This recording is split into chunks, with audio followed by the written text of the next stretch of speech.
early today, but he's showing up here at the end. He's been kind of flirting with the top 10. Floating to the top of the track now. He got that outside lane. And here comes Dale Jarrett up against him for second. Second place into turn 3. Jarrett, Musgrave, Waltrip out front, and Wallace looking underneath. There he comes on the inside. That's going to put him back on the tail end of the lead lap.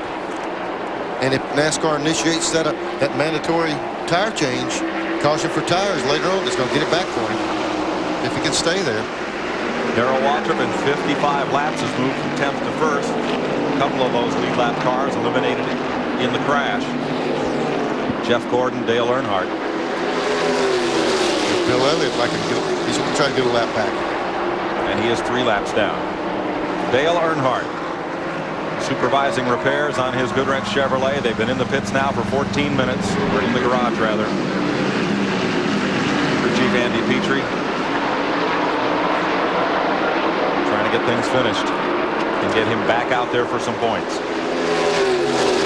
So one car dropped to the inside. Rick Mast, he's going out. He can't get the speed. See, if Earnhardt comes back on the track, he only needs to run about 3 laps to pick up 2 positions. If Ricky Rudd does not come back, or Rick Mast. Waltrip now has quite a lead. Dale Jarrett, the green car, is second. And Ted Musgrave now third. Then it's Jimmy Spencer, Kenny Schrader, Terry, and Bobby Labonte. And Harry Gant. And Rusty Wallace on the tail end of the lead lap.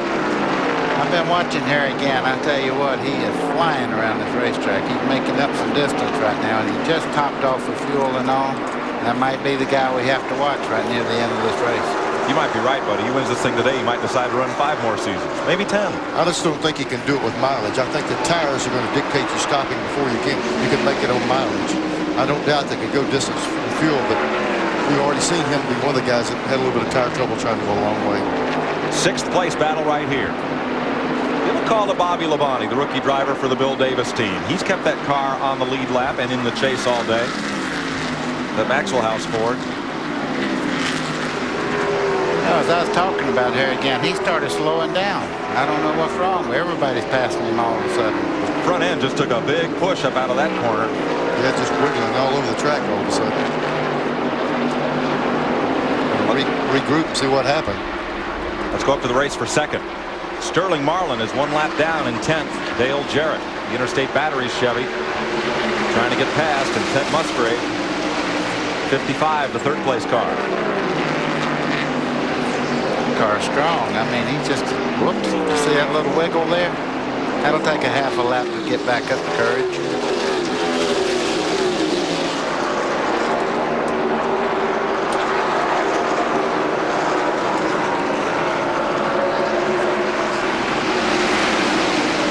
Sterling's a lap down, but he seems to be running a pretty good pace. Yeah, he's running quite well. Here comes Spencer again. Of course, saw Musgrave take a look at the outside. Here we go. He's got a run on him on the inside. Got a run on Sterling Marlin to the inside. 55 car will probably take advantage of that also. Go with him. And the 12. Yeah, Spencer's on the move right now. And Schrader.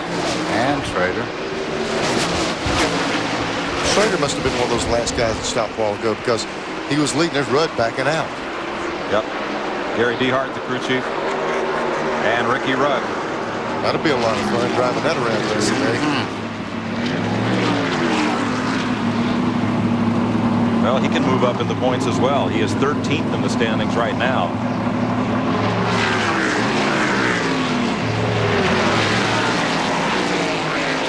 From overhead, a look at Dale Jarrett leading Harry Gant, and Jimmy Spencer was leading Ted Musgrave in 55. And Jimmy Spencer trying to close up on that pair. That's our Ray Bestis aerial camera. The best in brakes. Bringing you these aerial pictures. I hate to tell everybody this, but there was just a report that the 55 car has a fluid leak. We heard that from the scanner here. Keep an eye for that. 2nd through 5th right here.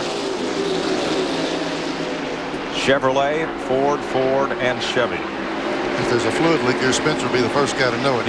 Yeah. Back behind this group, Bobby Labonte, Terry Labonte, and this man, Harry Gant. Here's Glenn. Well, the problem with Harry Gant's car is one that every race driver hates to have, Mike. The throttle sticks wide open when he runs it full throttle down into the corners. It won't release, so therefore he's afraid to run it wide open, and I don't blame him here. So he has to just ease into the throttle, run it about half throttle. He can't use all the engine. At the first opportunity, they're going to bring the car in, try to adjust it, fix it. But right now, he's just kind of stuck running half throttle. I tell you one thing that caused that. You see this hood bent down on this car in those fender areas? That hood fits flush on top of the air cleaner. In turn, the air cleaner doesn't clear the throttle linkage but about a 1/16 or an 1/8 of an inch, because they want to get full maximum distance between the air cleaner and also that little bit of damage to that hood might have that air cleaner shoved down against that throttle linkage. Good point, Neil. You see Schrader got by Spencer there, and he's moving up on the back of the 55 car, rather. And Jeff Gordon is back in the race. He is 9th in the Winston Cup point standings and the leading rookie. He's back out to put some laps on the board. 102 laps to go. There's Gordon. He's got a handful just riding on the apron. Yeah, that thing looks bad. That's slow. Third gear. I don't know about third gear, but I know he's got 3 hands full. He's coming in, Mike. You were right. He's gearing it down, heading back in. Well, they bring it out here to pit road, or maybe they'll string it. Doesn't sound good either. Said the rear end's running around on the back end, which means the rear track bar is broken loose, and it won't stay centered up. It's floating back and forth, so they'll have to fix that. So Gordon got back on the racetrack. Ricky Rudd is back in the race. Dale Earnhardt is not. You see he's still out of the car in his white Simpson suit. That's Andy Petrie standing next to Earnhardt talking to him. They've been there now for 20 minutes. Not an eternity as far as this race is concerned. Yeah, I seen that cutting torch there. They're fixing to lay it on it. Mark Martin was in the pits for over an hour, or in the garage, came back out. There is the race for second. 100 miles to go. Up there goes Musgrave. Oh. There's that fluid leak we was talking about. Yeah. Now we can see it. Leaking all over the headers and putting a ton of smoke in the air. And they did put the caution right there. Yep. That will be a caution. My old spotter Curly's pretty tough, I'll tell you what. He knows things way back before they happen. And put number 2 back on the lead lap. He got his lap back. That's correct. So Rusty Wallace is back on the lead. How's that go? Rusty's back in town? Yeah, Rusty's back in the race. You've seen that commercial where he drives around and he blows up the speedway and everything? Yeah. Somebody called in and said, who did the stunt driving for Rusty in the commercial on our 800? He drove that himself. They got the dark visor so you can't tell, but that was Rusty. This is Ted Musgrave, 55. This ties the record number of cautions for this race. We could be going. I didn't know we were going for the record. I think we just got her right there. The average speed of this race is now 98 miles per hour. The last super speedway race to be run at less than 100 miles an hour average. Only Greg Fieldman knows this stuff. 1977 at Rockingham when Richard Petty averaged 97.8. Another record we're going for today. 97.8. Right. I think I averaged 99.6 that particular race. He beat me. I'll tell you another record that's going to be in jeopardy today is us getting to the airport when this is over. Yeah. On a nice day. Yep. Clear the freeway. We're coming.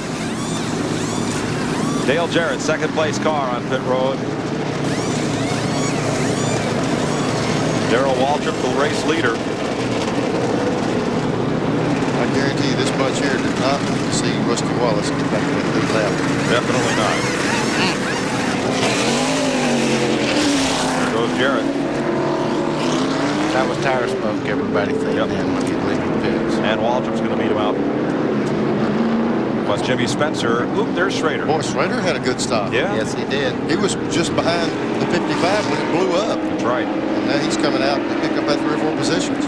Somebody call on the 800 number. Ask what they use to clean these windshields when they get oil and everything on them. The best thing to do, they put ammonia.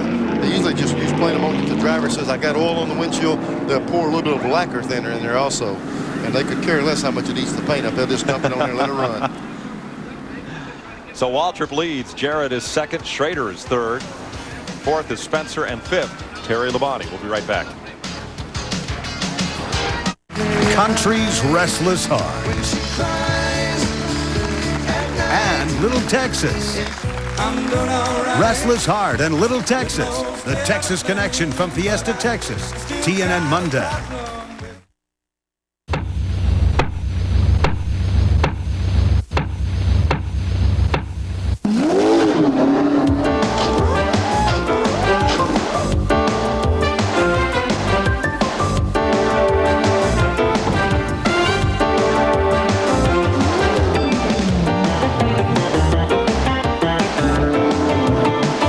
Everything for the race fan. Victory Lane Race Fan Store. It's like being on the team. Wouldn't it be great if your neighbor was Wally Dallenbach, the Keystone Beer Winston Cup driver? Wally, great car. Want to take her for a spin, Dave? A spin? And keep her under 170, Dave. 170?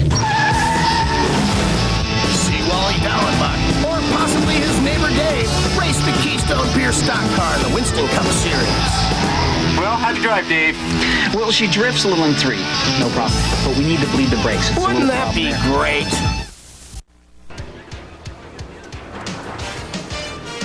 Back live with you at Dover Downs, Delaware. I'm Mike Joy with Neil Bonnet and Buddy Baker. Glenn Jarrett and Randy Pemberton in the pits. 96 laps to go. Here's Randy.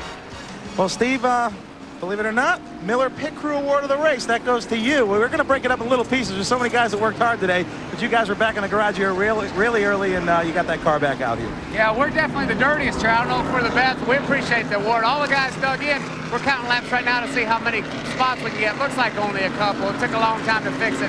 This hurt pretty bad. A lot of stuff was burned off, and we're proud of this, and we'll be back next week. Randy, according to our figures, you can tell Steve in 20 more laps he'll pick up 2 positions, and that's probably all he's going to get today.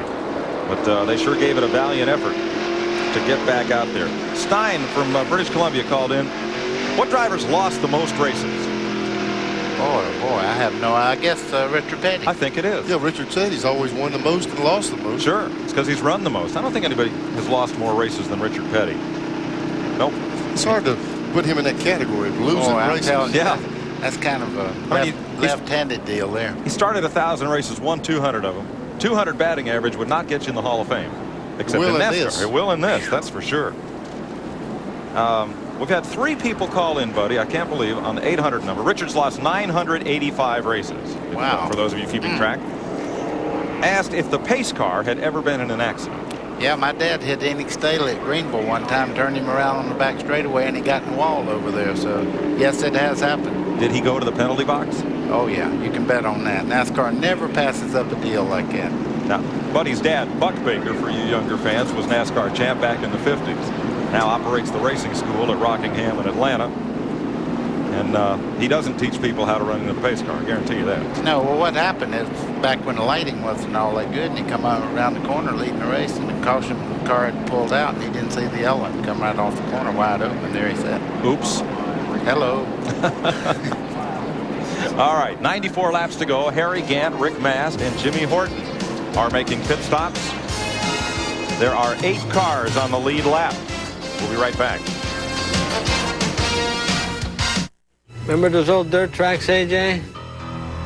The dirt would just heat up the engines. 2 champions sharing a winning formula. Haviland Formula 3. My favorite win was going to be in '69. I had to give it to you.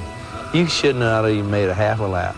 Complete professionals who rely on the same complete protection you can buy right off the shelf. Haviland Formula 3 motor oil from Texaco. Heck, I still feel if I can't win, I don't want nobody to win. I'll try to remember that, AJ. Do that.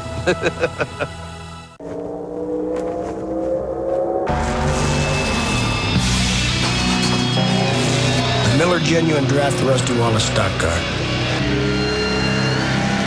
See it. Hear it.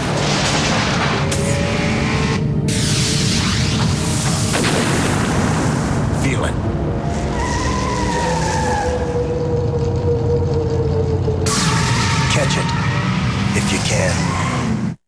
In IndyCar racing, when it rains, we don't race on super speedways. But we're running this IndyCar on Goodyear Eagle GSE street radials to prove a point. What's the point? Outstanding wet traction. Eagle GSE, only from Goodyear. Safety is something we all think about. Buick has considered the subject from many angles. So for frontal impacts, Buick Regal offers a driver's side airbag. And for side impacts, Regal meets 1997 government safety standards right now. 3 years in advance. Why has Buick put so much into Regal? Because you put so much into Regal. Regal from Buick, the new symbol for quality in America. The time has come for the cordless power roller from Wagner. It's so quick and easy, it can cut painting time in half. So get your hands on a real value, because the value of Wagner keeps on rolling. As they wave the green flag, Kenny Schrader behind Darrell Waltrip. They haul the field off into turn number 1. Clean restart. Dale Jarrett is 3rd. Jimmy Spencer is 4th. Terry Labonte is 5th, followed by Bobby Labonte, Rusty Wallace, and Harry Gant. They are on the lead lap, ahead of Sterling Marlin, Morgan Shepherd, and Bill Elliott. Bobby Hillin up to 11th, 2 laps down. Yeah, we just got a call, Mike. They said the 12 car has a broken motor mount. Means the motor, every time he stands in the throttle, it'll rear up and down. Ooh. So he's got a problem he's going to have to deal with. Did you see Sterling Marlin's car off the corner just then? Here comes Schrader. Walter lead race. Schrader's going to turn right up under him here. Every time I see a race car get sideways like that, I want to kiss this chair that I'm sitting in.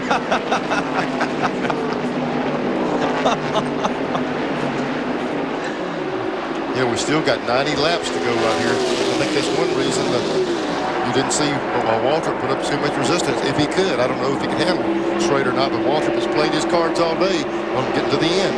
Yeah, on the other hand, there's still 90 laps to race here. That's what we're talking about, 90 to go. And I haven't seen a person yet that can go that far on tires. Folks, if you heard her voice quiver just a little bit just now, Ray Hill come through here from NASCAR and tripped and knocked us all sideways in our chairs here. Crash in the booth, and we didn't have it on tape. There's Mr. Schrader. Kenny Schrader has not won a Winston Cup race since the spring race at Dover in 1991. Look at this race. You talk about 2 guys. They went at it in the Busch Grand National Division, and now here they are in Winston Cup fighting it out again. Jimmy Spencer, 2-time NASCAR National Modified champ out of Berwick, Pennsylvania. The last win for Bobby Allison as a team owner, he owned Spencer's car, was in 1974. He was the driver. Louis Chevelle, probably. 74, wait a minute. Yeah. Maybe it was. Maybe the Matador. 82. Didn't he run the Monte Carlo? He didn't. No, that was Roger's car. The Matador was Roger Penske. Yeah, but we had one in Unitap for a while. What about the Coke machine? You ought to know this. You know better than to ask me trivia questions. That's right. You don't remember dinner. Get busy over there, Greg. I'm kidding, Neil. I'm kidding. I got an excuse, though. What'd you have for dinner? No, I'm only kidding. Well, you see, the Jarrett got back by Spencer. They are really going at it. Richmond, 1974. Bobby won in the Coke machine. Look at Rusty Wallace come in here. You talk about a car on a mission. Yeah, his mission all day is to get those 2 laps back. He's got it back. I think he's going to have to use some concern and pace himself to get to the front, though, because he's already experienced a little bit of problem when he runs too hard.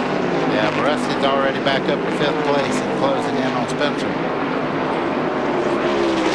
Of course, now it's not like they let Rusty get back on the lead lap. Oh no, he earned getting both those laps back.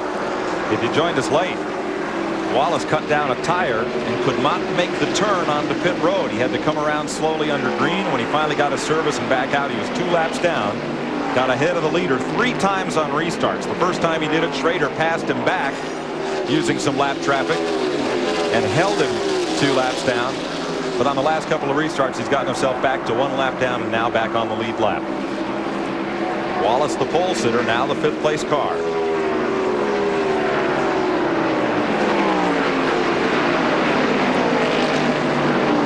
You know, somebody we never even talk about is Terry Labonte, and he's running quite well today. He's right there behind Rusty Wallace right now. He's running a very good race.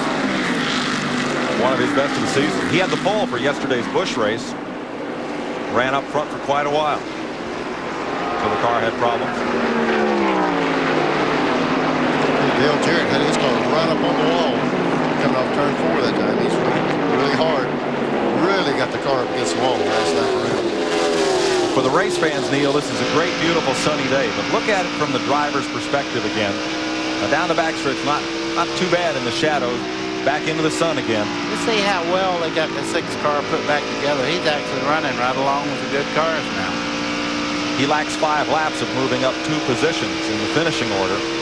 Past Lake Speed and Derek Cope, both of whom are in the garage. Turn 1, turn 2, and there's the glare right there. I think that was the big reason NASCAR made the call like they did with the questionable thing with the 24 car. When Jeff Gordon and Jeff Bodine got together, I think you're right, man. Shucks, I thought they heard me. Look at Spencer. Spencer, when the corner got high and slid way back then. And Rusty Wallace closes up. 18 is closing up on Darrell Walter. Yep. Coach Gibbs is probably going okay. Throw the bomb. 4th and 20. 4th and 20. We're going for it. That's it. Didn't get an estimate on the crowd today. Probably around 60,000 here at Dover. H-U-G-E. H-U-G-E. Whatever this place will hold, they had about 20,000. Yep. They're packed in. Wonder what the Redskins drew today. They're in the same category. Yep. Yeah. Look at this. Well, I'll tell you what, you couldn't possibly see as much easy as much contact at an NFL game this weekend than you see right here in this race at Dover. So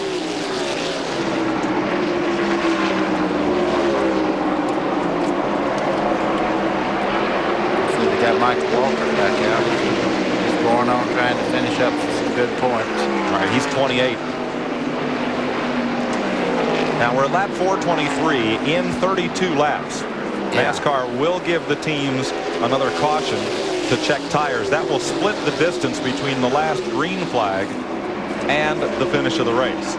Just about half. That's how they determined that. The green last came out, I believe, lap 408. So they kind of split that and picked lap 455.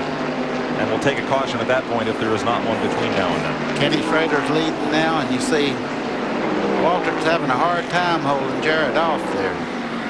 I'm going to predict we set a new record for cautions this race. Uh-oh.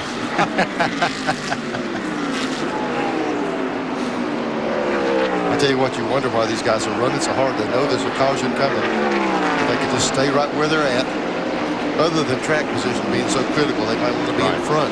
Be the first guy in pit road, first guy. This guy here doesn't have to worry where he's at. When he pits, he's probably going to come out first. As the pole sitter, he had second choice of pit positions after the Kowicki team, Jeff Bodine. There's where Wallace has progressed. He's gained 5 spots in the last 56 laps. And of course, he led over 150 laps today. He will 195 laps he has led. He will almost certainly pick up the 5 bonus points for leading the most laps. Dale Jarrett has ran Waltrip down. Well, Walter's car is handling well. I don't know whether he's holding something for the last little bit here or not, but that car is like it's on a string going around here. And Rusty Wallace has clinched the 5 bonus points for leading the most laps. Not necessarily by leading anymore, but by some of the other guys falling out, had a chance to run him down. Right, he's really pushing Jimmy Spencer right now. And Terry Labonte coming up.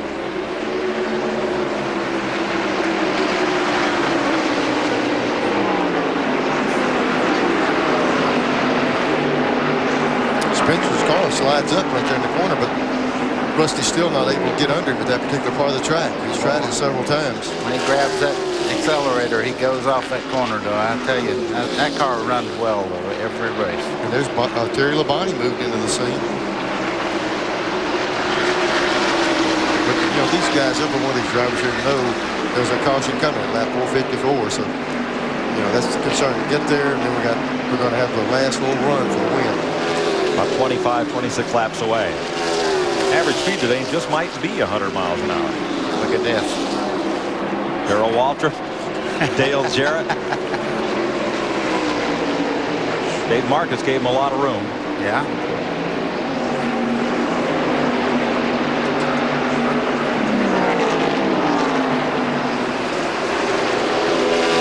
We saw Darrell once Jarrett got under him. Jarrett ran him down from a good way back. Once he got there and made that move, Walker virtually pulled over and let him go.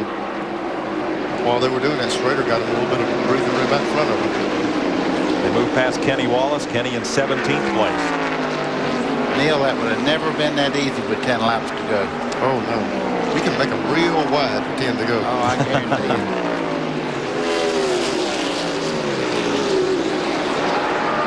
There's a look at that second place battle.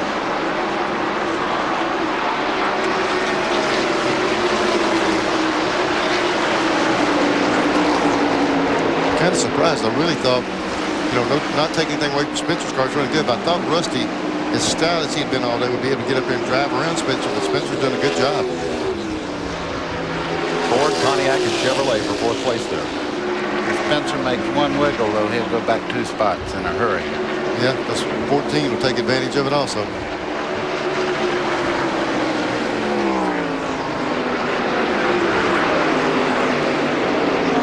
Here's your Napa Field standing update. 8 cars on the lead lap back through Harry Gant. Because there are no unimportant parts, I'll call your local Napa store. Back through Harry Gant there on the lead lap. 1 lap down. Morgan Shepherd and Sterling Marlin. Then 2 or more laps down come the rest of the field. This would have been a good location for a parts store today. We got one.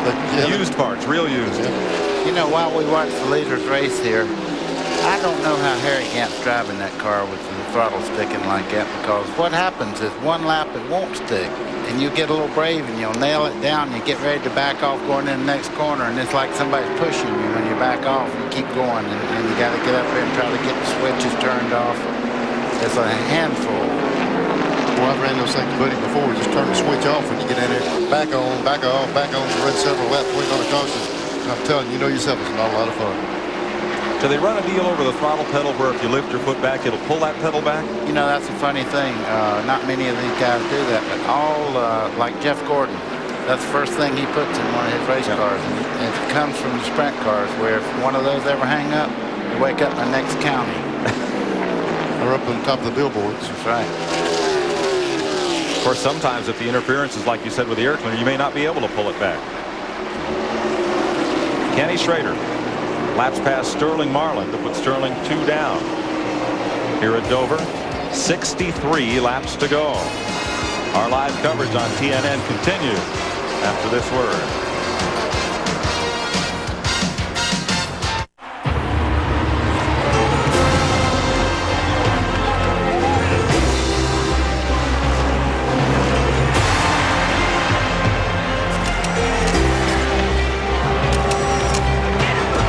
While everyone talks about how racing technology makes their street cars better, there isn't a car company today that brings more race-winning technology to the street than Chevrolet.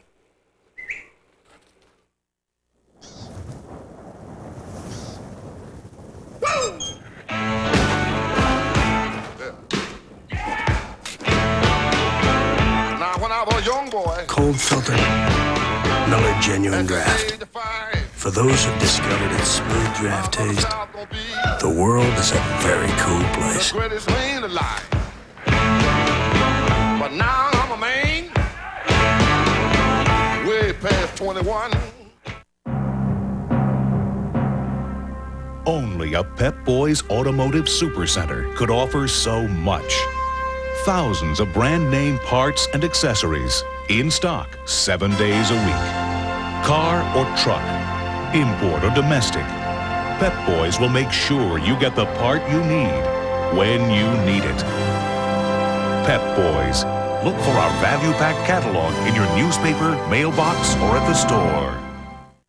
In IndyCar racing, when it rains, we don't race on super speedways. But we're running this IndyCar on Goodyear Eagle GSE street radials to prove a point. What's the point? Outstanding wet traction. Eagle GSE, only from Goodyear.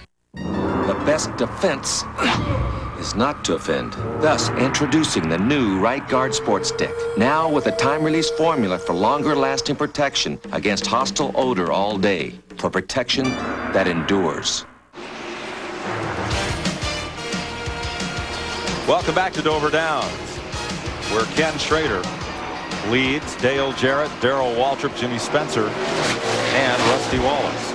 Had a lot of calls on the 800 number about why Rusty Wallace wasn't black flagged after running into the back of Hutch Strickland. And you may have missed Strickland saying that as he got down into turn number 1, the car kind of faltered, wasn't going as fast into the corner. Might have been a case of him backing into Rusty rather than Rusty driving into him. Too close to call. NASCAR said no harm, no foul, no penalty. Racing accident.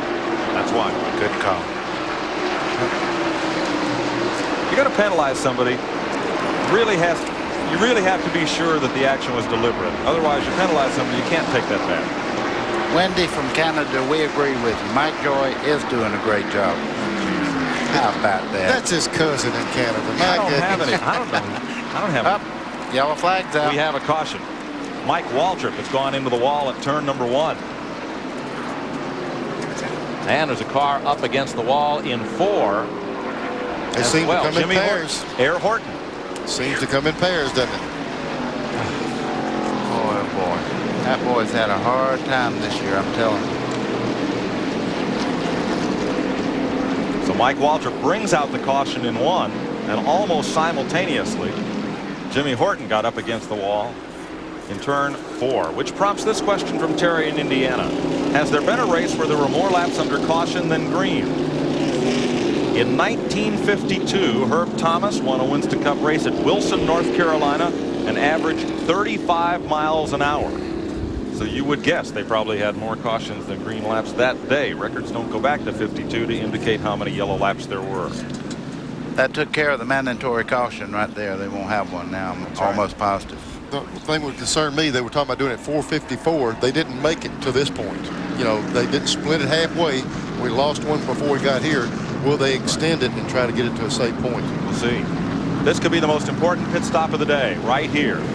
Leader Ken Schrader, second place car Dale Jarrett, third place car Darrell Waltrip as they came into the pits. Jarrett will get 4 tires. Jackman runs around on Waltrip's car and on Schrader. They're going to have to be tough to beat Dale Jarrett. Here comes Waltrip out, and Waltrip did it. And Schrader comes out, and he'll be the leader. That was the disadvantage of being way up the pit road. Dale Jarrett actually had the fastest pit stop. But of course, he stopped quicker, too. That's right. The other thing. 8 cars are on the lead lap. Terry Labonte has called in. And the cornflakes got soggy. Uh-oh. Says the engine has gone soft, and he will have to nurse it home. He's had a great run here today. He is in 6th place right now. Has 7 top 10 finishes this year for Billy Hagan. But he will run it to the finish. His brother Bobby's in the top 10 as well. He has 4 top 10 finishes in his rookie season. And Bobby right now is posted on the lead lap, one of those top 8. We'll go down to Randy Pemberton. Well, we got ready to talk to Dale Earnhardt. He's climbing in. I'll see if I can get away with him. We're going to have to sneak in. These guys are still really thrashing on this car. Dale, any words to say at all? What can you say? You know, guy takes out all them race cars and just got caught up in it. He's a little upset, understandably. Man, these guys have worked hard back here, guys. 47 minutes they've been in the garage area, Randy. But he's got enough of a point lead, 284 points over Rusty Wallace, that this will not put a major dent in his lead. There's Jeff Purvis, Greg Sachs. Schrader's the leader. Jarrett is second, Waltrip third, Spencer fourth, Wallace is fifth, 6th Terry Labonte, 7th Harry Gant, 8th Bobby Labonte, 9th is Morgan Shepherd, and 10th is Sterling Marlin. 53 laps from declaring a winner at Dover Downs. We'll be right back.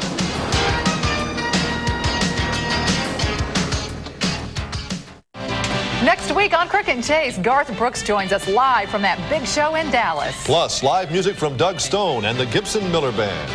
Crook and Chase, live, weeknights 8 Eastern on TNN. Okay, bud, just hold your finger right there. I'll be right back with the part. At Advance Auto Parts, our in-store inventory of over 15,000 parts is growing every day. And with our special PDQ service, in most cases, we'll get you those hard-to-find parts the same day. So what are you waiting for? Next time you need an auto part in a hurry, go to Advance.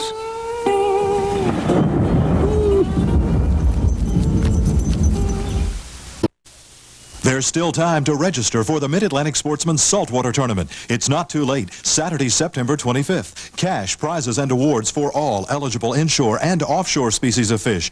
Proceeds benefit Big Brothers and Big Sisters of Southside Hampton Roads. Savings bonds for winners in the kids division. Register now at all area Hooters restaurants, Marina Shores, Salt Ponds Marina, or your favorite tackle shop. The Mid-Atlantic Sportsman's Saltwater Fishing Tournament. Saturday, September 25th, 6 a.m. to 4 p.m. Don't miss it. It'll be 51 laps to go next time by as the sun bakes down on Dover Downs, and the Monster has had its fill today, so we go on to a track that's just as tough and twice as hard, the one they call the Rock. Yes, and they're not saying that because it's got a big stone out in the front. It's a hard place to get around. Another mile speedway where you see great racing action live on TNN Saturday, October 23rd and Sunday, October 24th. Busch Racing Saturday, Winston Cup Sunday, the AC Delco 500, 12:30 Eastern Time, right here on the Nashville Network. Then we'll be at Phoenix. And here, look at the cars that are officially out of the race. We might add Lake Speed to that race. Got a list in the Bud Moore car. Been a bad day for Bodine. You know, I'd have thought more cars were out of the race than that. Seems like it's been a steady stream going in the garage area, but they fix them all and get right back out. Well, Mark Martin has just pulled to the garage after picking up those two positions. He did pull in. Hut Strickland and Ted Musgrave are also out. It's been a tough weekend to be a Bodine. Although Todd won yesterday's Busch race, Brett Bodine broke his wrist in practice Friday. Brett crashed into the wall here in the Butch Mock car, the factory store's Ford. And Jeff Bodine got tangled up with Jeff Gordon and crashed into the turn 2 wall and is out of the race. Some of the pit crew members have early planes to catch. That's the gap in the fence at the start-finish line. There is no access tunnel here at Dover Downs because we're so near the Atlantic Ocean. The water table's pretty high, and it was not practical to dig a tunnel for access to the infield. So they come across the start-finish line.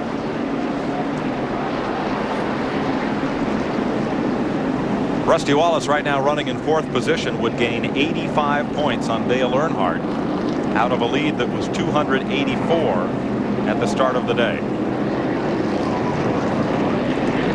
Yes, we know they have a tunnel in Daytona, but the geology there is a little different, we're told. I'd say. I don't know why, but I guess it is. Well, we said it, so there's a look at the Unical suite, the board of directors suite, and that's the front stretch for the horse track here at Dover Downs. Yeah, those guys, they're roughing it there. Yep. Let's go to Glenn Jarrett. Glenn? We're standing by. Jimmy Makar is in discussion with the NASCAR official right now. We're not sure what this is all about. Let me find out, and I'll get right back to you guys. Glenn, I think they're going to give him another caution at 475 is what the discussion's about. We'll see if that's the case. They're holding a couple of teams on it right now. And again, concern over tire wear, whether or not they'd want to go 50 laps to the conclusion of this race under green. Well, if you talk to crew members, they'll say no. You talk to drivers, they'll say yeah. Well, they're the ones that got to live with explosions. That's Carl Simmons, the NASCAR official, talking to Jimmy Makar. I say Jimmy said whatever it is, he don't want it. Right. Glenn? Well, the discussion was, as you said, Mike, they are going to throw another caution at 475. The reason Jimmy Makar doesn't want that, Dale Jarrett's car runs better on used tires, so that's going to slow him down. His car's a little slow when they get on fresh tires. The longer they run, the better he runs. So that's the reason Makar's upset. They don't like that call at all. I guess the benefit, if there is one with this, Glenn, is with a 25-lap run under green, you can much more let it all hang out knowing you've only got to get 25 laps out of this set of tires. Yeah, can you imagine having these guys on 40 lappers, tires on 10 to go, and tell them to go after it? It could be a bad situation. In fairness to the tire company Goodyear, their engineers do their best to come up with a tire that will give longevity, consistent speed, and not trail off for a run of a fuel stop, which here at Dover is about 100 miles. And that whole combination, the way the teams are applying it to their chassis setups today, perhaps didn't come together quite as well as everybody'd hoped. So they have these precautionary caution flags so that we don't get into major tire trouble. Green flag, 48 laps to go.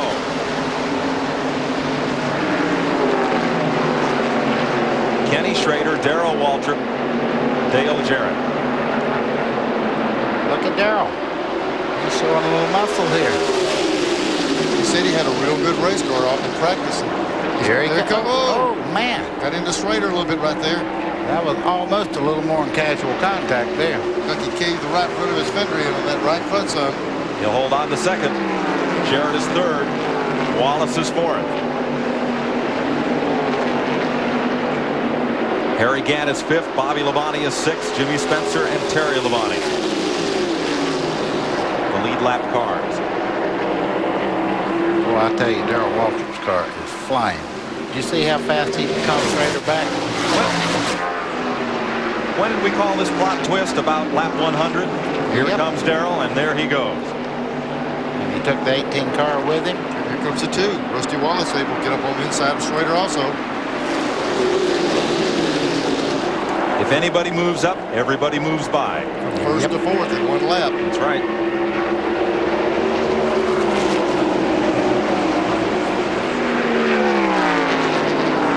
This right here, the racing they're doing right now, is really just for positioning for this last caution that's going to come up here in a few laps.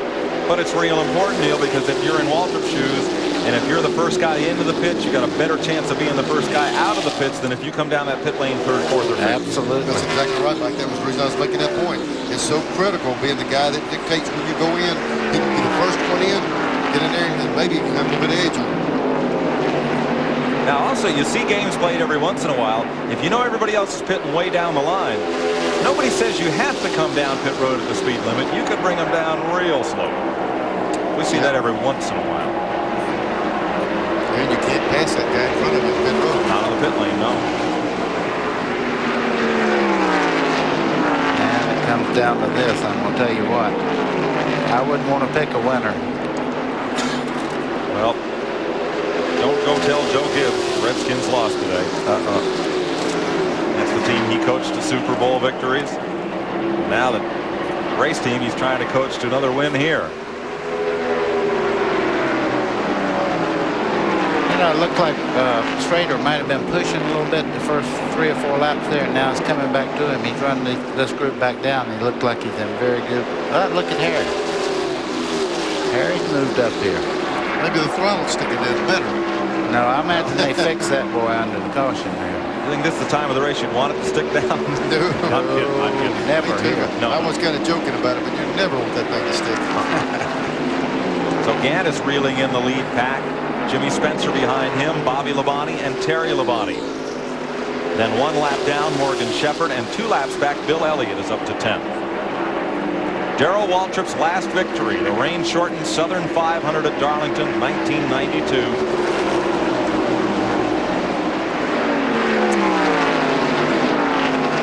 Dale Earnhardt, 56 minutes to make repairs to get him back in the race.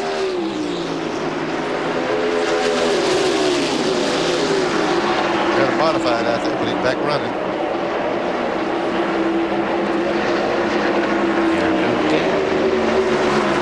I tell you what, it's going to be tough to get by Darrell Waltrip the way he's handling right there, because he can almost dominate the line that he wants. I'd love to play you the interview that Neil did with Darrell yesterday down in the garage area, where he said, you know, we got frustrated, he says, with ourselves. And he said, we're going to come in here, we're going to have a bunch of fun. They had karaoke set up on the back of the truck. He went high there, coming off the corner. Dale Jarrett's going to get him. He actually went high to go around Rick Mast, and he got up just high enough that enabled him to get on in the gas and get up beside him. Here comes Gant. Caught that pack. ducks under Kenny Schrader. Not that time. I said Waltrip told us that he and his team were going to concentrate on having fun and having a good time and enjoying this sport. They're enjoying it today. You bet. You know, he also said, hey, I've got a good race car right here. And he said, this thing is as quick as anybody here. Looks good now. Mike, you can pressure yourself right out of contention.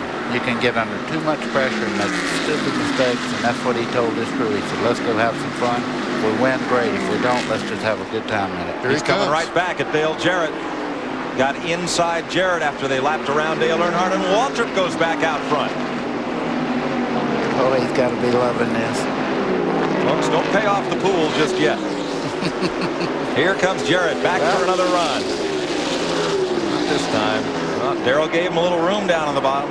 Yep. But a little room wasn't a lot of room. You know, when 10 laps to go in a race is when you really get on the thing here. 10 laps to go before this caution right now. They know there's a caution coming. They want to be up front, close to the front, to make this last stop. Harry Gant has passed Schrader now and is in 4th place.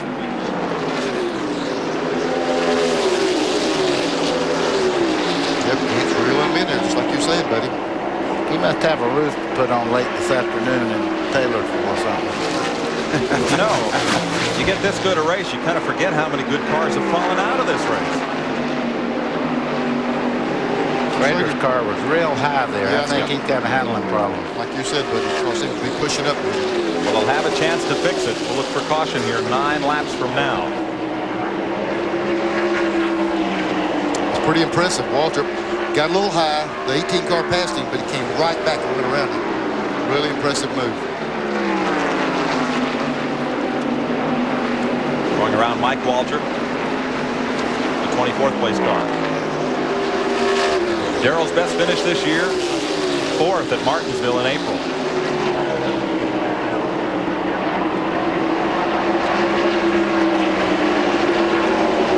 I think the same man built all these motors. You notice they all seem to run the same speed down the straightaway. Just kidding, folks. Don't write me hate mail.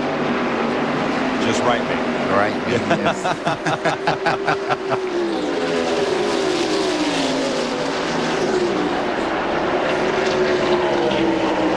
Right here's where Waltrip had to go around a lap car earlier. They got under him. He was able to hold him off there. Well, you remember how he started the day? Remember lap 1? That was what, about 48 hours ago? Yeah. Look at it. This was coming around the 2nd lap of the race. Hardly ever see him get in that kind of trouble. He was very lucky not to get knocked out of the race right here. Look at this green car. Dick Trickle did a great job of not running head on into it. You got to be good to be lucky, right? Oh, yeah. I tell you what, look how much, when they pull up on him as he comes up on lap traffic, which means he's probably playing it safe, and then he just drives away from it. So he's got a lot for these guys. In 5 laps, we'll look for the caution flag. And again, it's because of NASCAR and the team's concerns about tire wear. Well, wanting to have a safe race. You know this, Mike. They might beat him, but they won't outthink him. He's one of the best thinkers in all of racing. I tell you what, you're talking about thinking. I can't help but think Rusty Wallace, sitting in 3rd place, knows the type of pit work he's been getting year in and year out, all season long. And it wouldn't surprise me to see those guys really throw something at him on this next stop. If they're going to be fast on pit road, this will be the time. Schrader looks like he's reeling them back in. That car comes and goes. It might be just driving the heart out of it and getting in trouble every once in a while.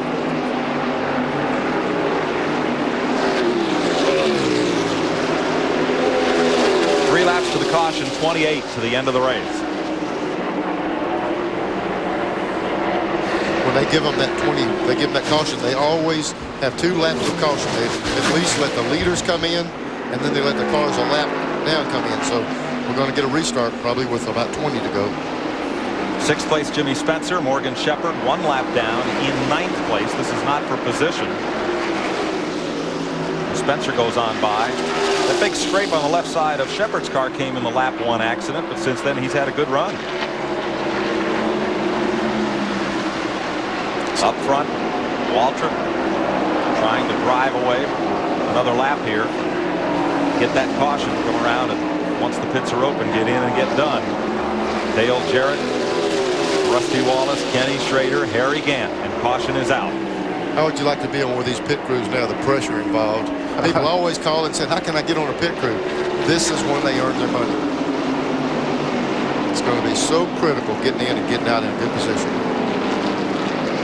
Pit crew on a NASCAR race, over-the-wall pit crew, has become every bit as essential as the skill positions in any major sport. You can see them down on pit road now. See the crew chiefs going on giving pep talks to the crews. That's their pep rally right now. Wait, you asked for one car that didn't have a nudge on the nose. Look at Darrell. Yeah, that thing's clean as a whistle. His body, man, is kind of like that guy, I can't say the brand name, but the guy that's supposed to fix these washing machines on television, the loneliest guy in town. He don't get to work on this 17 car because Darrell don't tear it up. Well, he missed a good chance. Repairman, we can say that. Yeah, okay. He missed a good chance early to work on it. I think even Maytag let him go. I don't think they use him as anymore. Here we go. That looks like the Teflon nose on Waltrip's car. Now, see, leading the race, you see Waltrip was able to roll down 2 or 3 car lengths ahead of these guys. Look how slow he's bringing it down. There goes Jarrett. Here goes Waltrip. Now, Rusty's way down the end of pit road because as pole man, he got second choice of pits. Now, these are just the lead lap cars that are in right now. Will somebody gamble and take on just fuel or just 2 tires? What do you do? 4 tires, it looks like. I think you have to. 24 laps left to race. There goes Waltrip out. Jarrett. I tell you what, now Waltrip's crew did a good job right there. Yeah, they did. And Rusty picks up a spot. Rusty picks up another spot. He's on in Dale second Jarrett now. Yep. It's so critical with just a few laps to go. 24 laps to go. Darrell Waltrip with an 18.7 second stop. Stays out front.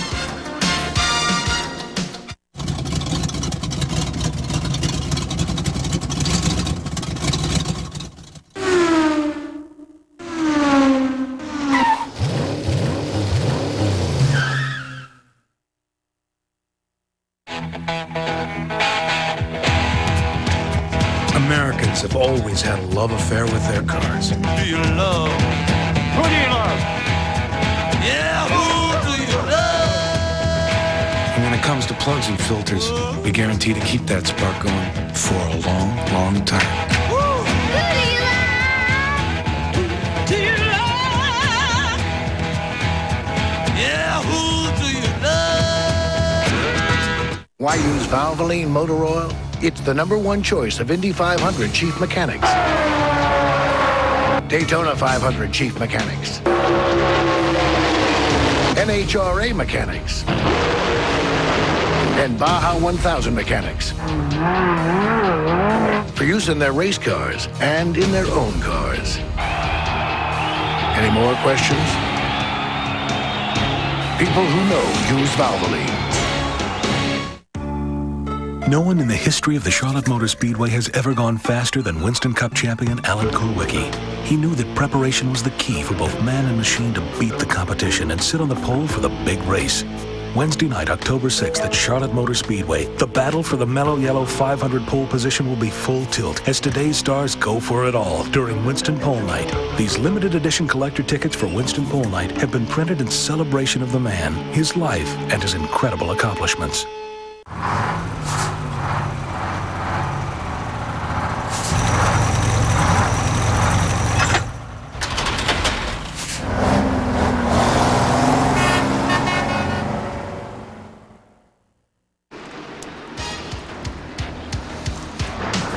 Next time by, they'll be racing, hopefully for the last restart of the day. 23 laps to go right now. Waltrip out in front of Rusty Wallace, Kenny Schrader, Harry Gant, and Dale Jarrett is back to 5th. Our thanks to Ray Bestis, Best in Brakes, for giving you the pictures from our aerial platform. And also our thanks to Racing Radios out of Forest Park, Georgia, that allowed us the 2-way communication hookups with the drivers during today's race. Dale Jarrett's crew had trouble with the jack on the left side of the car during his pit stop. And then it cost him, sent him back to 5th. That's where he'll line up on the restart. Yeah, Mikey went from 2nd to 5th back there. So there is Waltrip looking for his first win of 1993. 9 points for Chevy for the manufacturer's title. There's a Pontiac in second, a Chevy in third, fourth, and fifth. Pace car drops down off the banking. It'll be 22 to go. There were the pit times. Aaron hangs the tail. Walter out in front.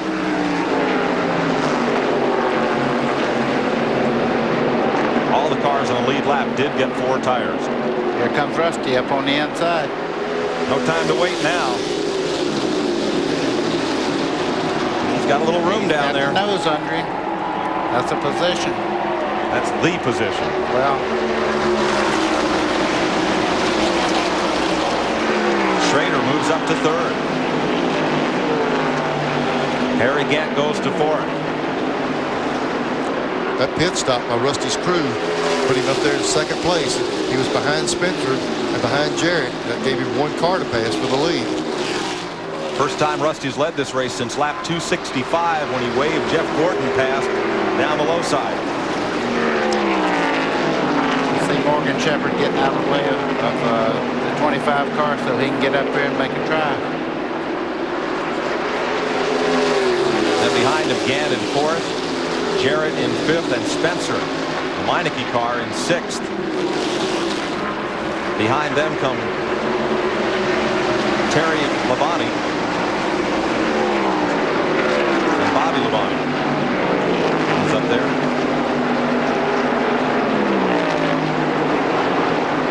There's Spencer taking a look to the outside of Jarrett. And that'll be a hard pass.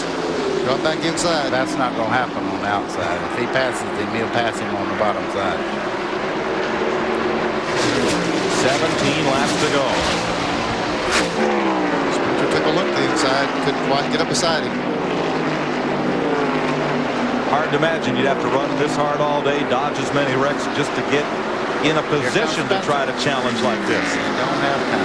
You just can't get under him.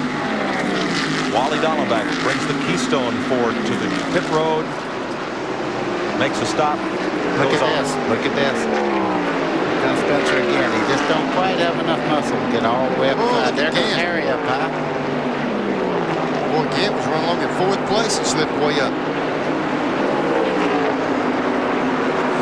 Boy, you talk about a couple of wrecks. There was a 5 and a 3 going wrong. Look at this. Jarrett and Ricky Rudd. Warner Bruck was trying to get down out of the way. And Gant gets Spencer. I tell you what, that was pretty close to a wreck right there.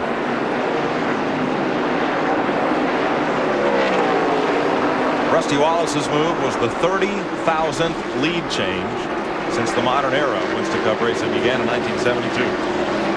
Spencer's turned up the wick a little bit now. He's trying everything he can to improve his position. But I tell you, those are pretty good race cars he's trying to pass.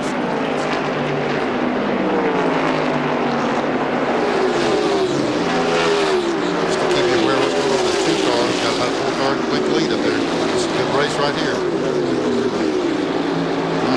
Around Michael Walter. Bill Elliott is running with that pack. He's 1 lap down in 10th. First of the cars 1 lap down in the Budweiser Ford and Junior Johnson.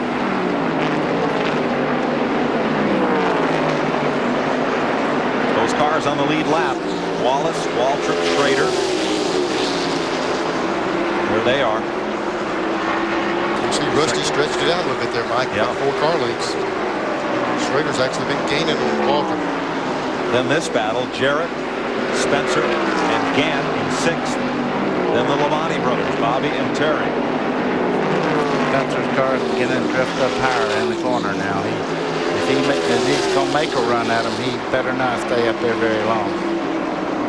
On the last lap of yesterday's race, Tracy Leslie drifted up high in the corner and lost that spot, bounced off the wall and almost into Ricky Craven.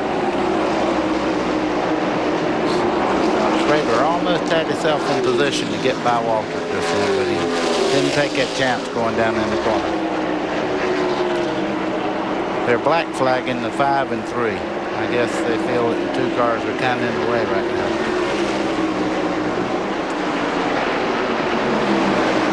Plus, well, Earnhardt, if he ran to the finish, he would pick up 1 more position. Be close right there, a couple of them.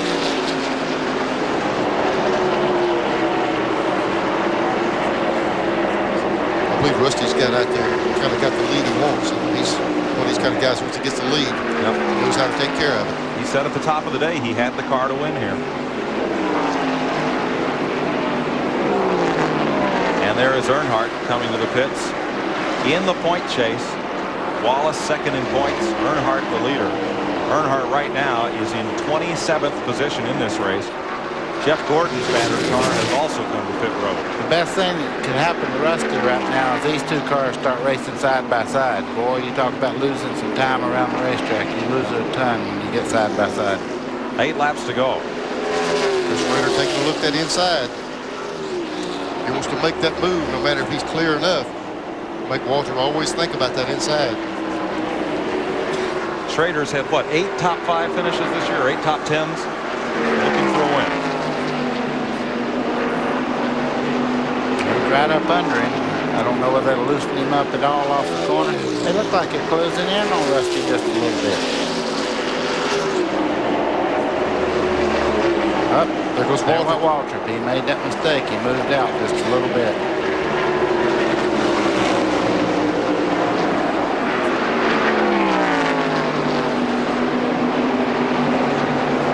Second and third right there. Schrader, Waltrip. Now for 4th place. Dale Jarrett, Harry Gant, Jimmy Spencer.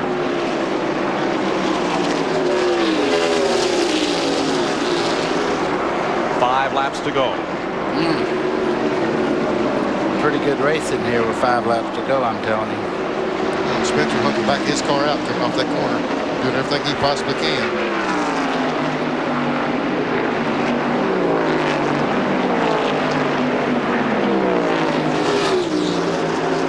Back behind this group, Bobby and Terry Labonte, both on the lead lap.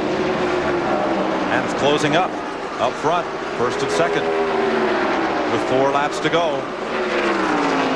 Things are getting a little bit closer. Let's show you up front as Kenny Schrader, having gotten past Darrell Waltrip, he is reeling Rusty in. Boy, he'll give it everything he's got. He hadn't won a race this year. Boy, that's important right now. He needs to do everything he can to try to win. Schrader is driving his heart out. Boy, it's going to be critical when you catch traffic on this deal. Clear before you get in the corner. You can run your own line through there. Thought Rusty opened it up a little bit that lap. Just that little bit that he had to give way to that slower car on the inside there. 3 laps to go. Rick Hendricks with his team. His lone remaining team still going. That's right. In second place, Kenny Schrader. 2 to go. He closed up that little bit he lost. That is so close and yet it's so far. Yeah. White flag. Look at Buddy Barrett. He don't look like he's worried. Last time around, here's the race for it. That's right.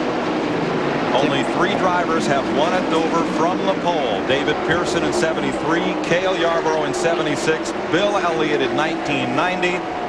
Make that 4. Rusty Wallace for 4th place. Behind Schrader and Waltrip, give it to Dale Jarrett ahead of Harry Gant, Jimmy Spencer, and the Labonte brothers.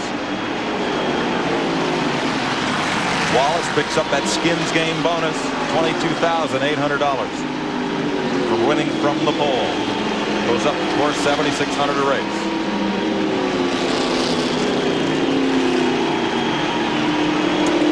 Will be a win with some controversy attached. You heard Ricky Rudd's account of the incident on the restart between Wallace and Hut Strickland. But you also heard from Strickland, and as he has done every time he has won this season, in a tribute to his friend and longtime adversary, the late Alan Kulwicki, the Winston Cup Championship, the Kulwicki victory lap that Alan pioneered when he won his first Winston Cup race at Phoenix. And Alan said that day, I wanted to do something the fans would remember. we all remember. You bet.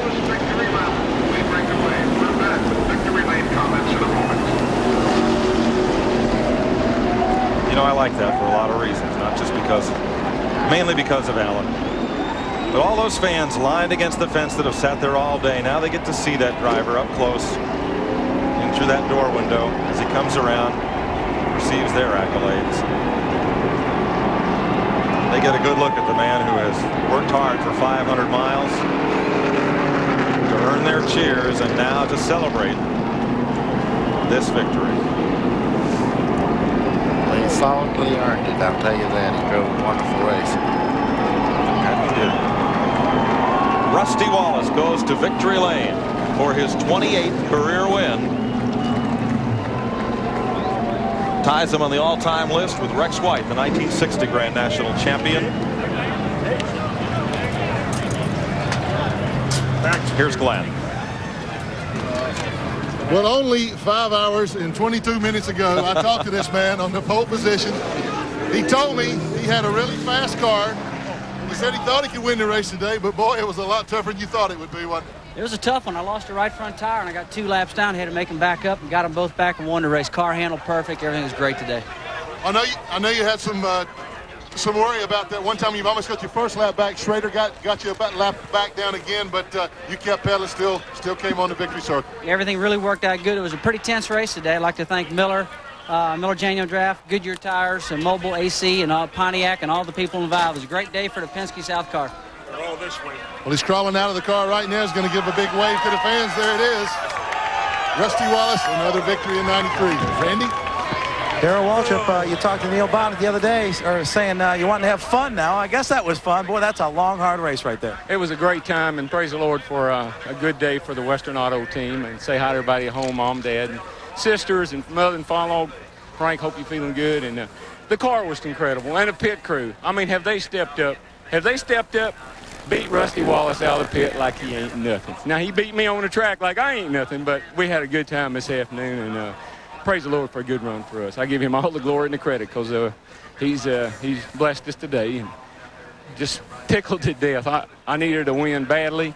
I didn't need that last caution. I had a great set of tires. Goodyear, in their defense, I don't know what was going on, but with the weather, we didn't get the buff tires. And so that's probably why some people were having trouble. We were having zero trouble, and we needed a win, but caution flag saved Rusty and killed us. Congratulations, Darrell. Good run for you. Well, that's DW, the car owner, had to get his word in. He gets to sign the check after all. Slowest Dover 500-mile race ever. We'll be right back.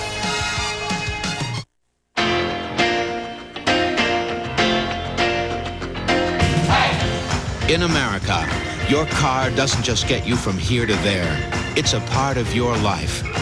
To give your car complete protection, Texaco has developed Haviland Formula 3 motor oil. With not one, but 3 kinds of protection against heat stress, starting friction, and engine dirt. Haviland Formula 3. Add more life to your car. Out here isn't the only place our Ford F-Series pickups have blazed new trails. Our engineering labs are filled with constant improvements like our new standard airbag, a new convertible console seat, and yet along with all these new ideas, there's one that's not new for us at all. Toughness. Because when you design a truck for the future, it better be built to last that long. Ford F-Series, the #1 selling truck, is built Ford tough. Splitfire earned a United States patent. Splitfire doesn't look like any other spark plug. And the patented Splitfire doesn't work like any other spark plug. 5 extra horsepower by merely installing these plugs. Quicker in the quarter mile. A 4.8% gain in mileage. There's nothing like a Splitfire. You'll get more power and more mileage, or your money back. Get guaranteed Splitfire benefits for all gasoline engines at leading automotive stores nationwide.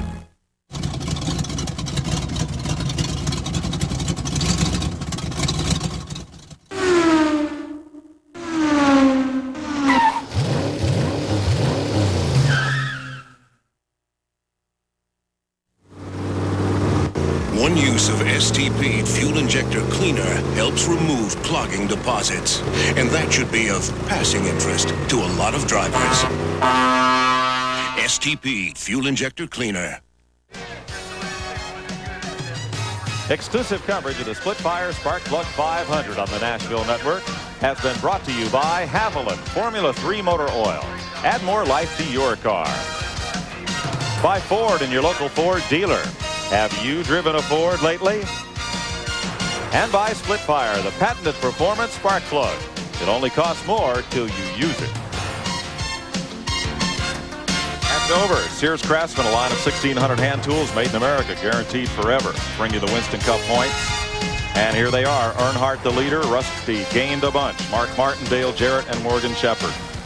Today's finish, Wallace, Schrader, Waltrip, Jarrett, and Gant, the top 5. Then it was Spencer, Bobby, and Terry Labonte, Morgan Shepherd, and Bill Elliott, the top 10. We'll see you at Rockingham, folks. Hope you enjoyed today's show. So long from Dover, Delaware. Fishing with Orlando Wilson, tonight on TNN Outdoors.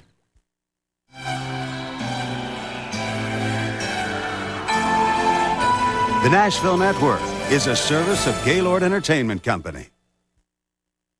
Homeowners, if you're tired of yard waste cleanup chores and the disposal problems caused by closing landfills, get ready to take down this important toll-free number for exciting news on a revolutionary yard cleanup machine, the new Troy-built Chipper Vac. All free in this big full-color catalog. Inside, you'll discover how the breakthrough Troy-built Chipper Vac recycles all your yard debris as you walk, ending yard waste disposal problems forever. The powerful yard vac handles leaves and twigs easily, while this auto-feeding chipper takes care of branches and limbs up to 3.5 inches thick, right on the spot. Plus, the Troy-built Chipper Vac reduces and bags your yard debris automatically, giving you mountains of free landscape mulch and compost.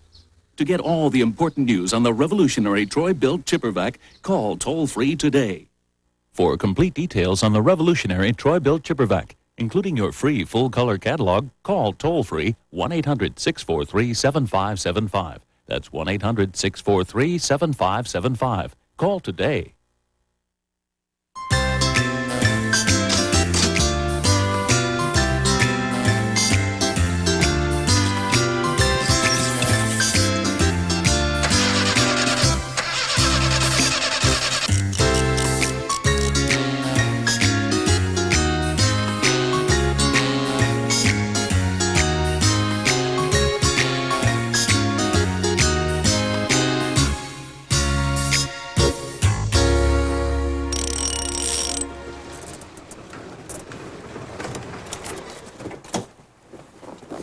Hello and welcome to Shade Tree Mechanic. Well, today we're going to talk about fuel systems, and that's everything from the fuel tank all the way up to the emission canister. You know, most people don't give the fuel system a second thought until they have a problem with it. By then it's too late.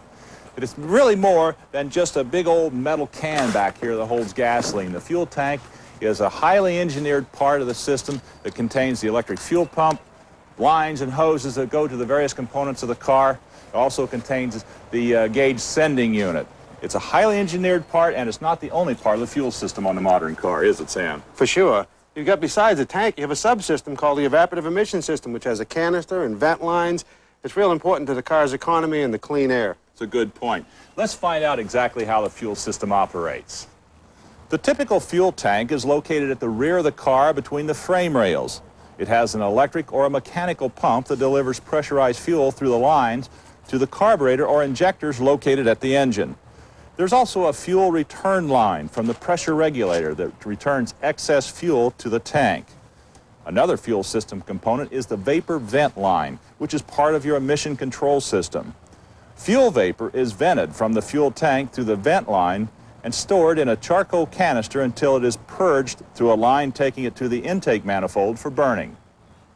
What we've got here is a 1983 Cadillac. This is a Fleetwood Brougham. It's the big car. It's got a relatively small engine. It's got the 4100 all aluminum V8, and it's about 260 cubic inches or 4.1 liters. Works hard in this car because this is a big, heavy car. And the engine is all aluminum, which differs in most cars that have a cast iron block and aluminum heads. Even the block is aluminum. And of course, it's got digital fuel injection. But if it were carbureted, right up here at the float bowl of the carburetor, we would have a line from the float bowl vent over to our evaporative canister. That way we can store the evaporative hydrocarbons and then purge them later through a series of valves. And just looking around this car needs some work. The battery's loose and falling around. I find an old piece of coat hanger or wire that someone probably wired it in, and that's real dangerous. The battery can float around and cause a short circuit. The intake for the fresh air for the air cleaner is not hooked up, and of course that brings in cool air to help prevent spark knock. Valve cover gaskets are leaking. Even the PCV hose is rotted and collapsed. And over here, someone changed the alternator, and the bolt's sticking out. It's not tightened in all the way. It's either cross-threaded or they left out a spacer. And even the fan shroud is falling off. The fan shroud protects your fingers from hitting the fan and also gives better airflow across the engine, which this engine really needs. It's got a bolt missing and the bracket's broken over here. Needs a lot of things.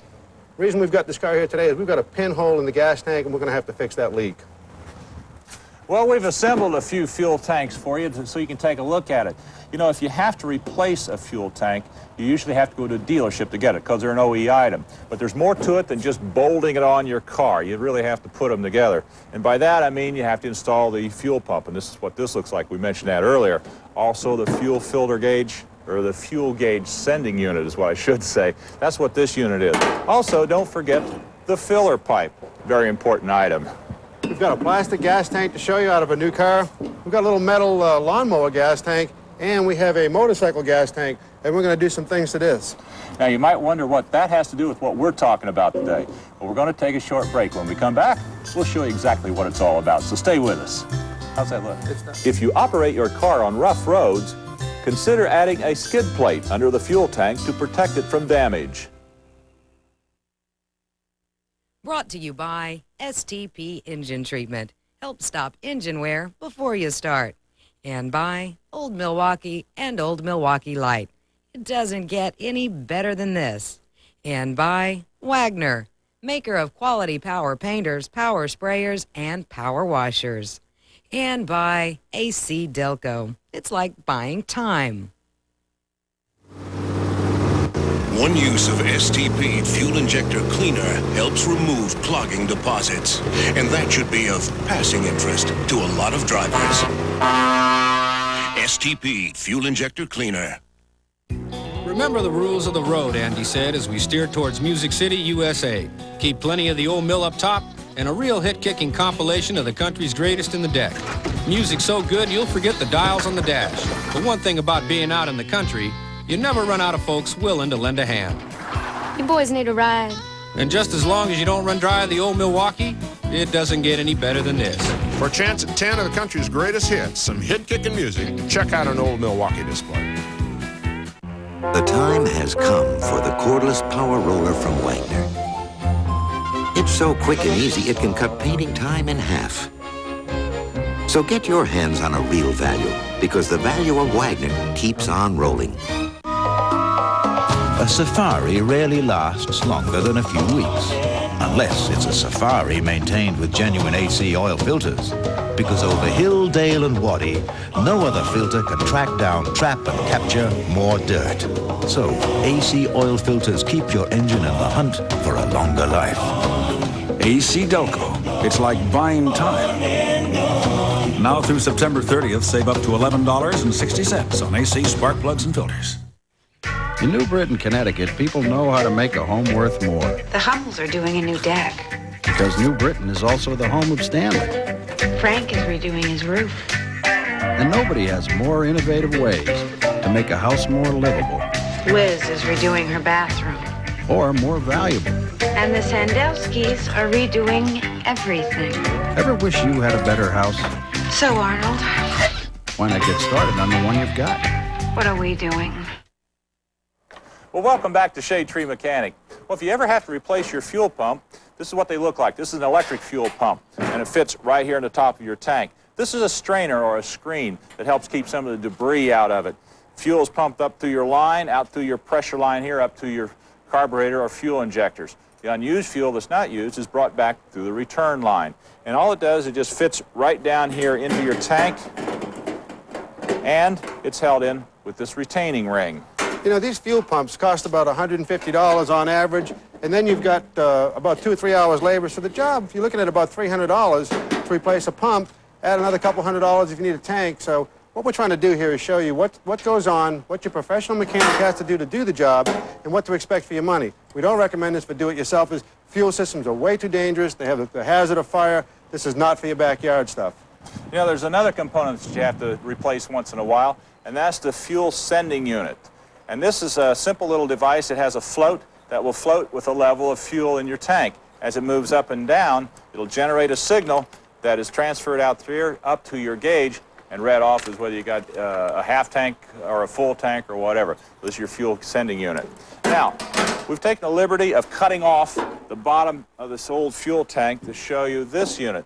This is called the baffle. Now, this is upside down. We'll take this out, and your fuel pump is mounted right in here. Now, the purpose of that is to keep the fuel contained around the bottom or the pickup of the pump so it doesn't slosh away when you're going up hills or around corners. That way you have a continuous flow of fuel. Especially when your gas tank's low. And you shouldn't run your gas tank low at all.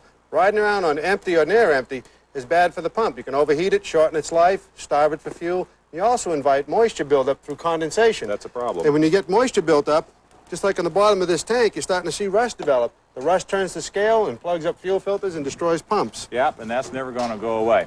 Well, it's time to fix that hole.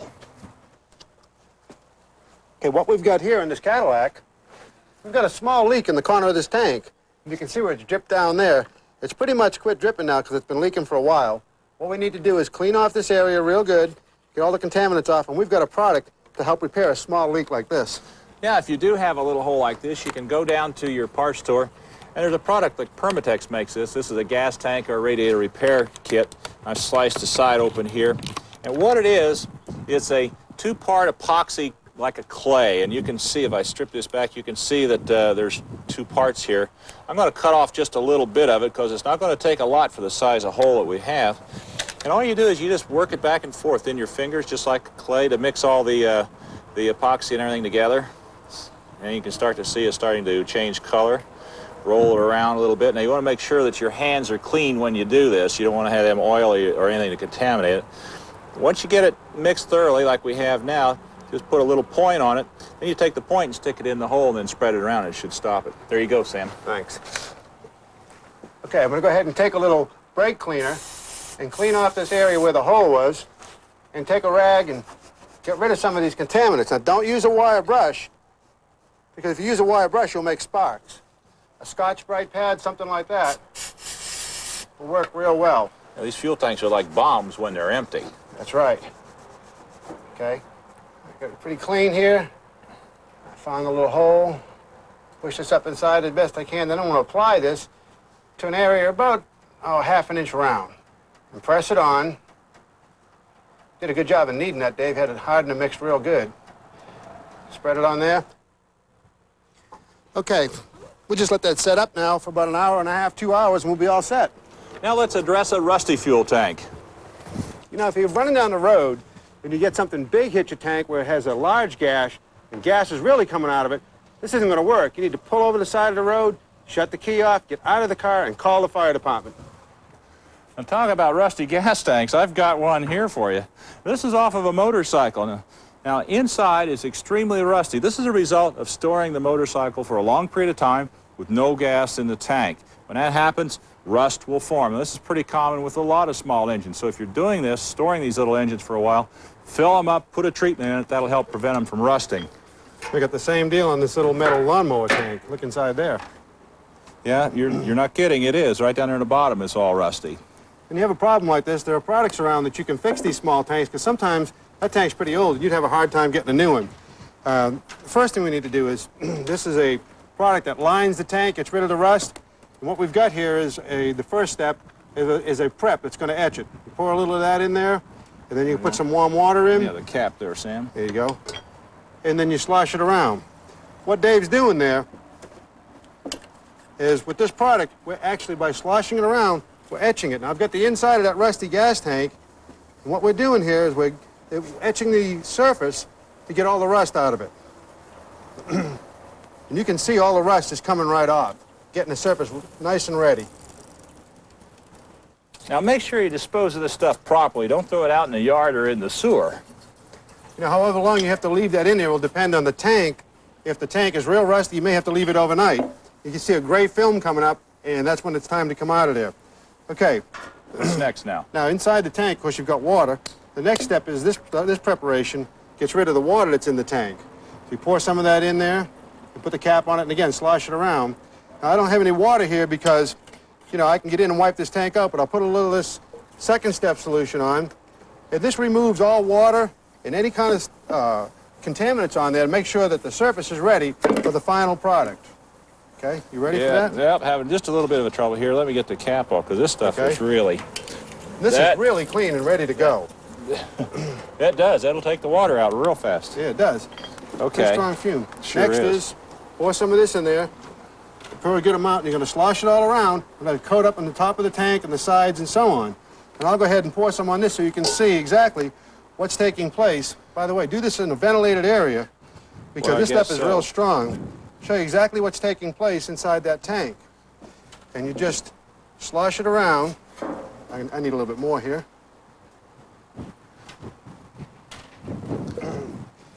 And it coats.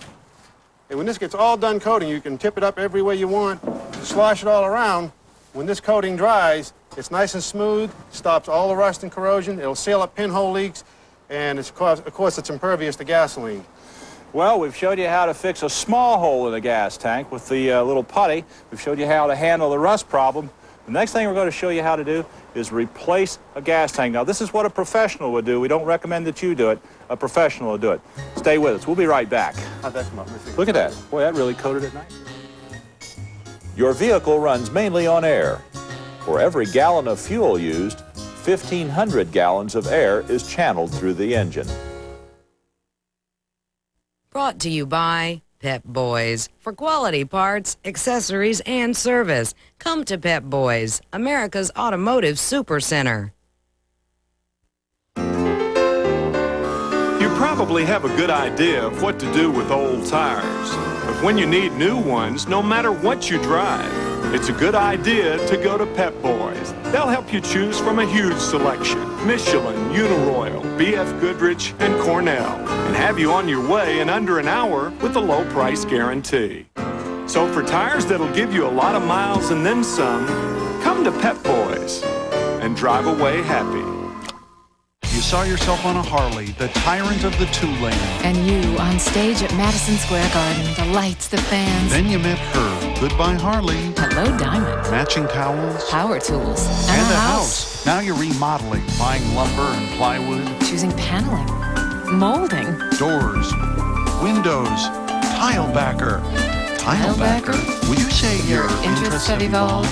Georgia Pacific. Whatever you dream for your home, we help you build on your imagination. 3 reasons not to buy BF Goodrich TA tires. Being the center of attention makes you uncomfortable. You think a Little Deuce Coupe is a place where tiny chickens are kept. You think Lug Nuts is a high-fiber cereal. BF Goodrich TA tires when you're ready to get serious. One use of STP Fuel Injector Cleaner helps remove clogging deposits. And that should be of passing interest to a lot of drivers. STP Fuel Injector Cleaner. Saturday, climb aboard for a wild ride. Nemechek and Presley duke it out. The rest of the field tries to keep pace. TNN presents the New England Chevy Dealers 250, 3:30 Eastern, Saturday. Well, welcome back to Shade Tree Mechanic. Well, we got our LTD Crown Vic here that we're going to change the fuel tank on. Now, one of the first things that you want to do is make sure you take all the fuel out of the tank. Now, Sam's got a special device here professionals use to do that. What is it, Sam? Well, this little guy here is what the professional technician will use. This is the gas buggy. And what this gas buggy does is allows us to siphon gas out or put gas back in the tank without the risk of fire and stores it in its own tank. And we've got all the gas out of this thing right now. And again, this is what a professional mechanic will use, and we don't recommend you do this at home in your backyard for sure. Now, you've got to emphasize safety, and that's what we're doing. Let me get out of your way. Thanks. Okay. When you're dealing with gasoline, you can't be too safe, so leave this to a professional. Well, the next step we're going to do is we're going to take off our filler tube right here, undo these bolts. Once I have these off and this all loose, then we can put this up on the lift, drop the tank. Sam It doesn't look like it's too bad for accessibility under here. We do have some room. No, these aren't bad. The worst part about these tanks is the fuel lines. Yeah, what's the toughest ones you've ever had to take off? Camaro and Firebird. The way they're mounted, the tank's up here, but it's up over the rear axle. You got to drop the drive shaft and the shocks and so on. And it's real tough. That means a lot of bucks because it takes more time. A lot of time, exactly. We're going to use a fluorescent drop light. And the reason we're going to do that is we don't want to have an incandescent light because if you drop it, then, of course, it hits the ground and breaks, and it'll set a fire in a minute. And these are a lot cooler. Well, the next thing we're going to do is remove the fuel lines and the filler tube.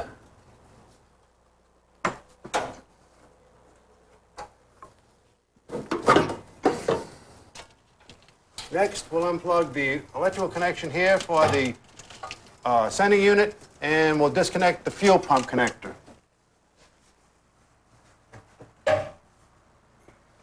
Well, next we'll remove the strap mounting bolts on each side.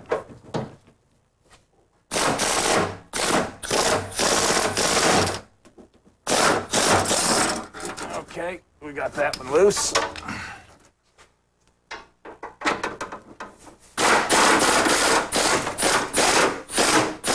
Got it, Sam? Yep, I've got it. All right. Just take that strap down over there. I'm supporting the tank. Hold on here, let me get the stack. I've got it.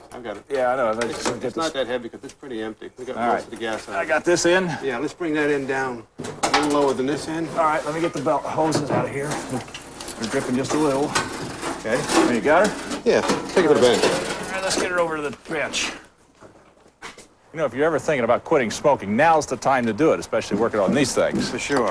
Okay, what we've got is our gas tank out, and of course, we're going to use some things over. We got the fuel lines here. This is our return line on this side. Here we have a vent line and a pressure line with the clips holding them on the tank. And we're going to use the fuel pump assembly over, which is right in here, and we'll put a new gasket on it for sure. What we won't use over is the fuel tank sending unit. We've got a brand new one here, and a new gasket we're going to install that because the old one was damaged. Well, first things first, so let's start removing these fuel lines. Okay. I can pull that right off. They're sliding right off. There's relatively easy on this. I got to remove these clips here. Okay, I got this side loose. Okay. Oh, we got our pump out here. Hey, you look like you're missing something, Sam. Absolutely. What happened to the strainer? I see it down in there. Can you get it? This pump came out without the sock on the end of it or the strainer. Yeah, there it is. Yeah, it's supposed to go on like this. It's keyed to go in a certain position. And it should stay on, but obviously it fell right off, and it's good and clean. Well, it should be. It doesn't look like it's been doing any work for a long, long time. Well, any sediment that's gone through this fuel system, then that means the sock obviously wasn't there to strain it. It's gone through the pump. It's shortened the life of the pump, probably hurt the rollers a little bit. So while we got the tank out and we're going to transfer it, let's put the new pump in anyway. Yeah, it looks like we're going to try to save a little money on this job, but it doesn't look like that's going to happen. We weren't planning on using this because we were just using this to demonstrate. But here it's got a new strainer on it, and it's hooked on there good and tight, so it doesn't come off. So it's kind of an updated strainer too. Yeah, so it looks like this is going to go in there. This is what can happen when you go to a shop and a technician quotes you a job. Like if we had quoted a fuel tank replacement and didn't quote a pump, and we get in and find this thing apart, well, we could probably patch this. But if the pump's got a short life, why put it back in? It's a 6-year-old car, and then 6 months down the road, have to take the tank out again. We don't have to do this job twice. Looks like we might as well go ahead and put together a new fuel tank. What do you say? Let's do it. Okay, the first step in dressing up our new tank is to install a fresh gasket and put in our new fuel gauge sending unit. And it installs pretty easily. It's keyed, so it only goes in one way. Next, we'll install the fuel pump. Put in our gasket. Then slide in our pump. Now it's keyed, so it'll only go in one way. We put on a retaining ring. Then install our harness and our fuel lines.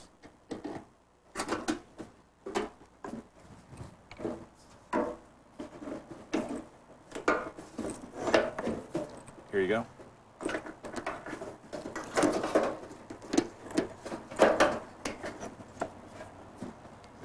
Okay.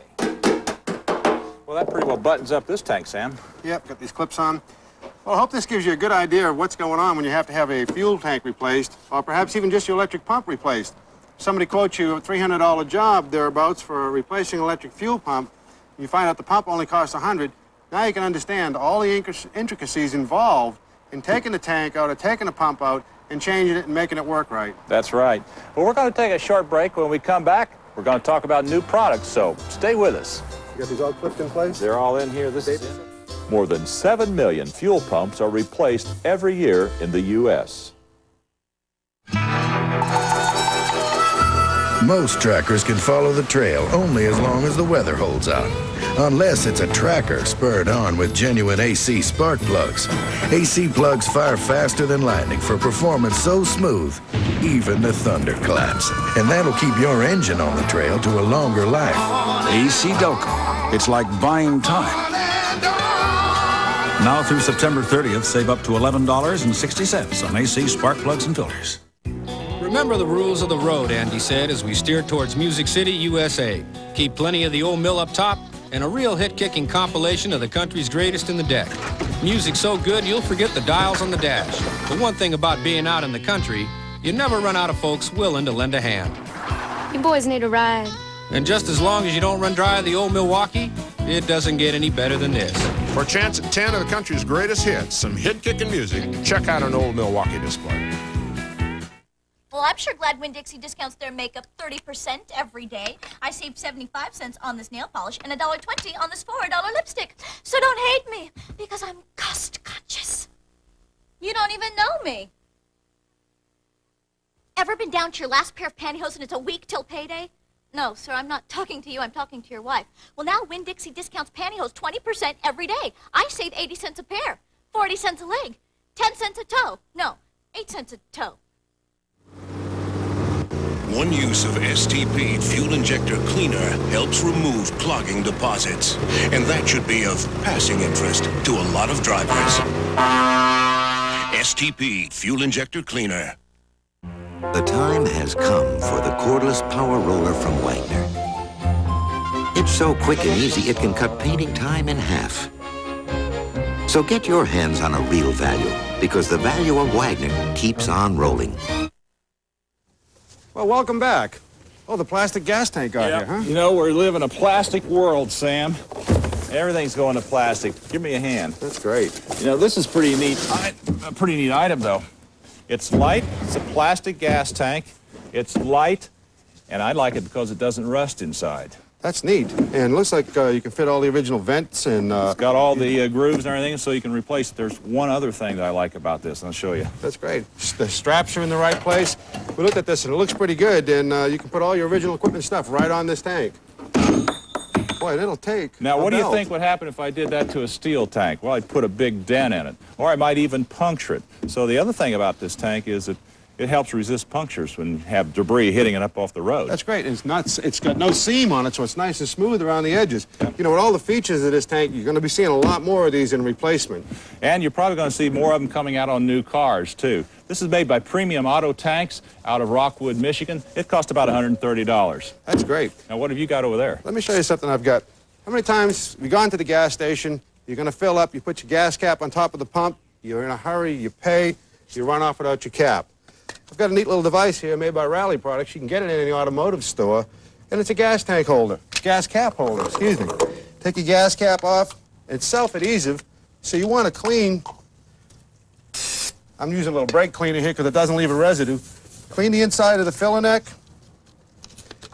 Just pull this off, and it's going to fold up, so you want to make sure it doesn't interfere with your filler cap, your door, and just peel this off, stick it on. When you open the door, you can hang your gas cap right there, and you're much less likely to lose your gas cap.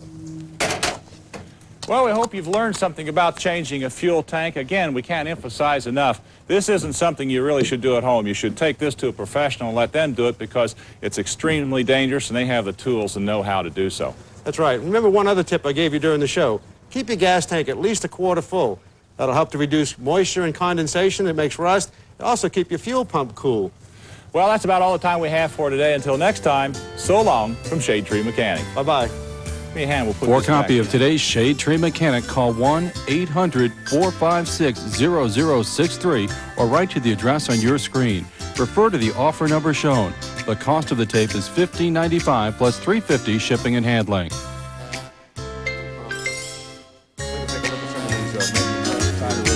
side. Yeah. You know, this is a nice clean car. Yeah, it's not a bad little car. What's your name in it's probably sugar. I did look at the air filter here to make sure that we're doing all the right stuff. All right. Yeah, these wires. These wires are original, so it's probably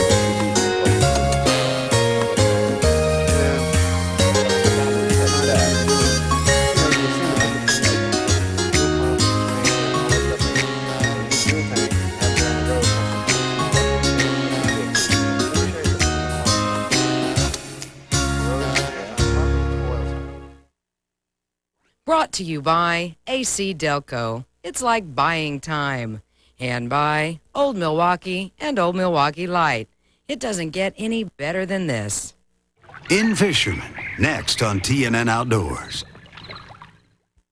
This is the heart of country. TNN, the Nashville Network, the #1 source for country music, entertainment, and information.